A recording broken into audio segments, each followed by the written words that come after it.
Hello students, welcome to Legacy IAS Academy. Today we are going to discuss about a very important scheme of the Government of India referred as Digital Health Incentive Scheme. Now, in regard to this scheme, the government has decided to extend the implementation of this scheme for at least one more year. So let us try to understand that what this scheme stands for, what are the aims and objective of this particular scheme, and how these are going to benefit both the healthcare institutions as well as the general public of the country. So first of all, to give you the brief background about this particular news, so recently the central government has given a year-long extension to the DHIS, that is Digital Health Incentive Scheme. It is meant mainly, if we talk about what this scheme is largely for, so it is basically for the digitization of the health records of the patients that might be anywhere in the country, and then link these all health records that can be diagnostic reports, that can be lab reports with the Aadhaar ID. Aadhaar ID here refers to Ayushman Bharat the digital health account and Aadhaar account and Aadhaar ID. The scheme was launched first of all in the last year, the 1st of January 2023, and will now remain in effect at least till June 30, 2025.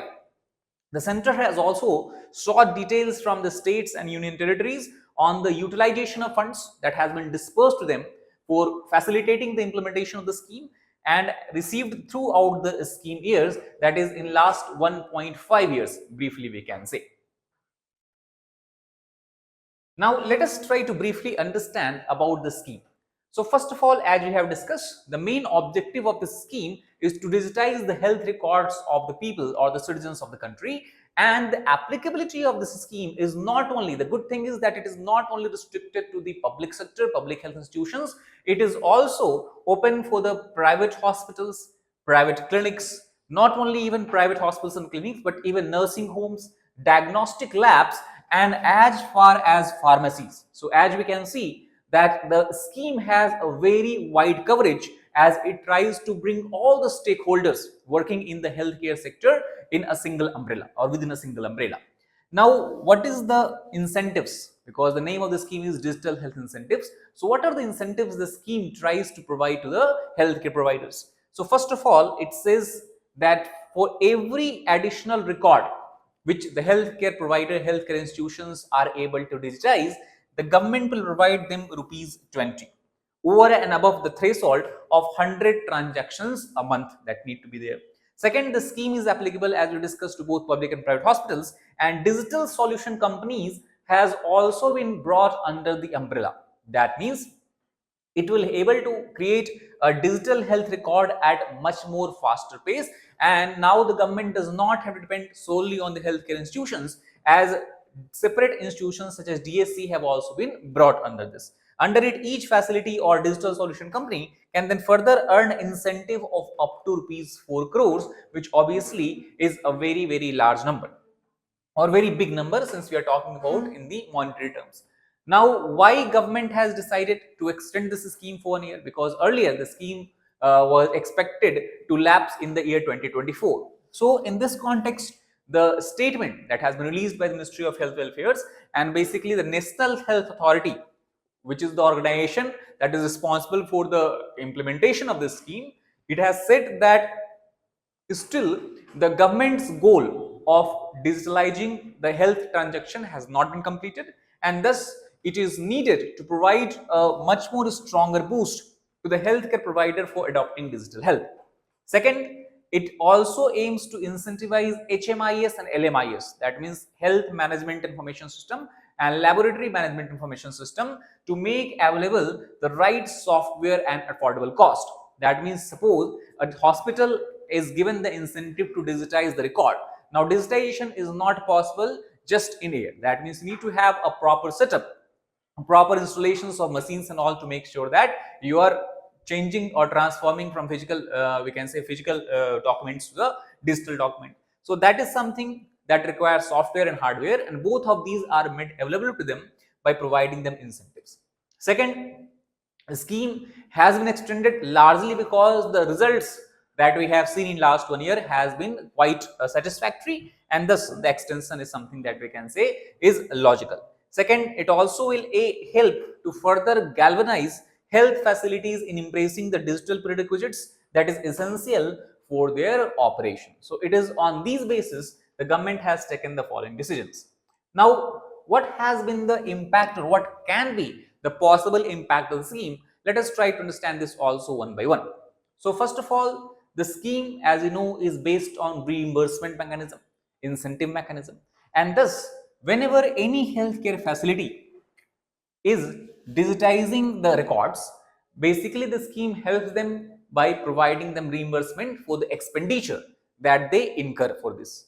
Second, a significant bottleneck that was observed for the hospitals why they were not able to switch to digital medium was the lack of resources. So this is something that also that the scheme is trying to bridge. For example, the hospitals and clinics, they have to install computers and laptops, purchase an internet connection, for example, also several software they require.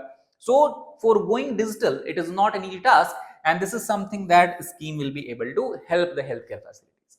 Now, as far as and inertia is concerned that we have seen in the hospitals and other healthcare institutions due to overall, we can say, over a long period of time, the physical mode of interaction or physical mode of record keeping was something that has been going on. So for switching from physical mode to digital mode, it is not just only about funds, it is not just only about the resources, it is not just only about the, what we can say, incentives and all, rather it also is largely dependent upon the change in behavior. So a behavior change component is something that has been included in the scheme, and the incentive is trying to basically nudge the healthcare institutions to go from physical to digital.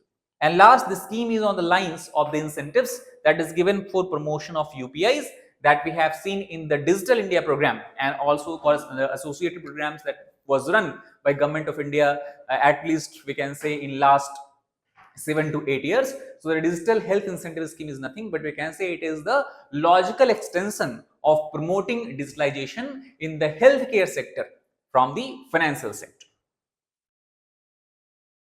Now, what is the extent of coverage as far as the scheme is concerned? Because almost 1.5 years have passed after the implementation of the scheme.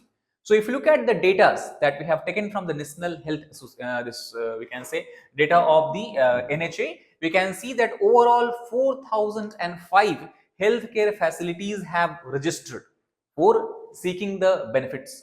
Out of that, 1,085 are private clinics and 41 are the digital solution centers. Then, out of these registered, total 584 healthcare facilities have availed benefit under this scheme. Out of these, 83 are private health facilities and 12 are the digital data solution provider or digital data center. So, as you can still see that the number of institutions which have registered is almost 8 times more than the number of institutions who actually or which actually have availed benefits. So basically in the second phase of the scheme, that is we can say the extended phase of the scheme, the government would obviously try to bridge this gap and to make sure that at least 60-70% of the institutions who have registered are able to get the incentives and are able to move forward on the path of digitalization. If you take a look of the fund disbursement, so as per the government record, rupees 34.5 crore of fund have been disbursed. Out of that, roughly 24.91 crore have been disbursed to the healthcare facilities, and remaining 9.59 crore have been disbursed to the digital solution provider. Now, out of these 9.59 crore, the two major beneficiary or the digital solution provider who have been able to receive the funds, who have been able to work in the area of digitization is, first of all, you have the National Informatics Center, and the second is the CDAC, that is the Center for Development of Advanced Computing. These two are the major DSCs involved in this particular scheme.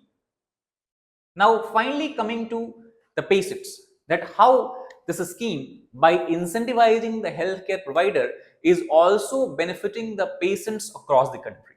So first of all, it is expected that after this scheme is implemented fully, better healthcare services and more convenience for patients can be assured.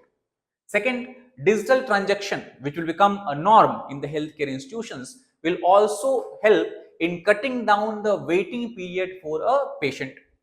Third is Obviously, as this scheme is focusing upon the digitization of the entire health record, a patient at any time can securely view, access, as well as share their health records with with the healthcare providers for a better analysis, for a better treatment. And without the scheme, hospitals obviously are likely to recover the digitization cost from the patient itself. For example, if we talk about especially private hospitals, now, private hospitals obviously they are moving toward the area of digitization, toward the path of digitization. So obviously they cannot depend on resources for this from their own pocket. This is something that they would add in the bills of the patient or will try to extract from the patient itself. So here also government indirectly will be able to help in decreasing the out-of-pocket expenditure that a patient generally have to go through, and also less likely to get same test done. That is the most important benefit, because many times what happens, especially if we talk about the people who are continuously migrating or moving from one district to other district, one state to other state, what they do, what actually happens to them is they lost touch with the hospitals or doctors with who they might have got their treatment in the past. Thus, they also lose access to the X-rays or any kind of diagnostic tests, lab reports that were done at that time. Let's suppose a patient who was patient 5 years back, and now again after 5 years he has to go through the doctors and medical centers. So he generally will not have access to the records of the records that were there 5 years before. So once the digitization is achieved, no matter after how many years, how many months you are going to doctor, a different doctor or same doctor, you will have access or secure access to all your digital health record, and that is why you will not have to go through again the same test again and again if it is not required. So that is why less likely to get same test done repeatedly due to the loss of record. Especially it is true for the migrant workers, as we have discussed. Now, last point what we can understand is the aim of this scheme is to link all the health records with the Aadhaar, or record or link it with the Aadhaar ID of a citizen. So let us try to understand what is Aadhaar ID. Now, Aadhaar ID is a unique ID that is very similar to Aadhaar ID of every citizen of India, and this allows a citizen or the holder of the ID to store and share their medical records digitally. That means how? By sharing your Aadhaar number, you are able to share your biometric data and able to do verification and authentication. In similar ways, by using the Aadhaar ID and its unique ID code, you will be able to share and transfer your health record to whichever healthcare providers or doctors who are with who you are getting the treatment with. So far, around 64 crore Aadhaar IDs have been created according to the National Health Authority. Once the ID is created, now whenever a patient is availing a healthcare facility or healthcare services at centers that is linked to the digital framework, all their records are linked to it. And thus, obviously, a doctor who is looking at such patient will not only have to look at the current status of the patient, current situation of the patient, but the entire 5-10 years of the records we talk about as going forward will be available to the doctor and medical practitioner. So it can be used to securely store, access and share the healthcare records, and doctor's prescription, diagnostic test results, lab results, everything can be made a part of this record and can easily be made accessible to the citizens or to the patients and further to the medical practitioners. So that is all about the digital health incentive schemes. We understood the brief about what are the benefits of the scheme, what are the aims and objectives of the scheme, and how it is going to help both the healthcare providers as well as the patients going forward. Thank you very much.